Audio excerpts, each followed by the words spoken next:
कोल्हापुरातील कागल तालुक्यात लव्ह जिहाद, म्हाकवे गावातील लव्ह जिहाद विरोधात ग्रामस्थ आक्रमक, कागल पोलीस ठाण्यावर गावकऱ्यांचा मोर्चा।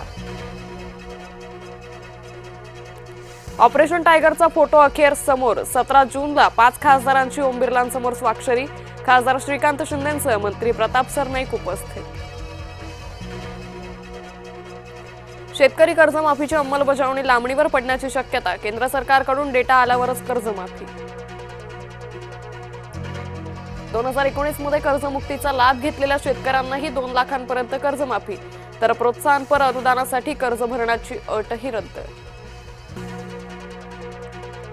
मारकुटा नगरसेवक रमेश म्हात्रेला सोमवारपर्यंत पोलीस कोठडी, डोंबिवली डॉक्टर मारहाण प्रकरणी कोर्टाचा निर्णय।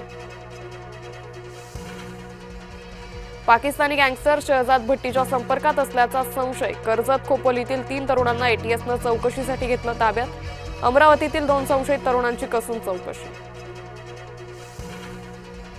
अमरावतीच्या दर्यापुरात 3 वर्षीय मुलीशी अश्लील कृत्य, आरोपीवर पॉक्सो अंतर्गत गुन्हा दाखल, कामाच्या बहाण्यानं केला घरात प्रवेश। एसआर प्रक्रियेमुळे ताण वाढल्यानं संभाजीनगरातील शिक्षकाला अश्रू अनावर, स्वतंत्र कर्मचाऱ्यांची नियुक्ती करण्याची मागणी। जळगावमध्ये पोलीस ठाण्यातच 2 कुटुंबियांमध्ये राडा, आंतरजातीय विवाहाचा वाद, दगडफेकीत पोलीस ठाण्याच्या काचा फुटल्या। गंगापूर धरण 70% भरलं, मात्र नाशकात पाणी कपात कायम, आज शहराचा पाणी पुरवठा पूर्णपणे बंद, रविवारी कमी दाबानं होणार पाणी पुरवठा। अहिल्यानगर दौंड रोडवर भीषण अपघात, 2 कंटेनर जळून खाक, सुदैवानं जीवितहानी टळली। शिरूरमध्ये महिलेवर भटक्या कुत्र्यांचा हल्ला, स्थानिकांच्या तत्परतेमुळे महिला थोडक्यात बचावली, घटनेचा थरार सीसीटीव्हीत चित्रित। नामांकित कोचिंग क्लासेसच्या संचालकाची आत्महत्या, नांदेडच्या हिमायतनगरमधील घटना, एनटी जाधव यांनी क्लास परिसरातच घेतला गळफास। गोंदियाच्या तिरोडात अस्वलाचा मुक्त संचार, स्थानिक नागरिकांमध्ये दहशतीचं वातावरण।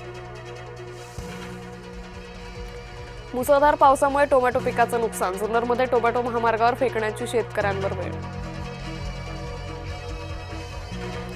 संत ज्ञानेश्वर महाराज आणि संत तुकाराम महाराज यांच्या पालख्यांचं पुण्यातून प्रस्थान, भक्तिमय वातावरणात लाखो वारकऱ्यांच्या उपस्थितीत पालखी सोहळ्याला सुरुवात, ज्ञानोबा तुकारामच्या जयघोषानं पुणे शहर दुमदुमलं।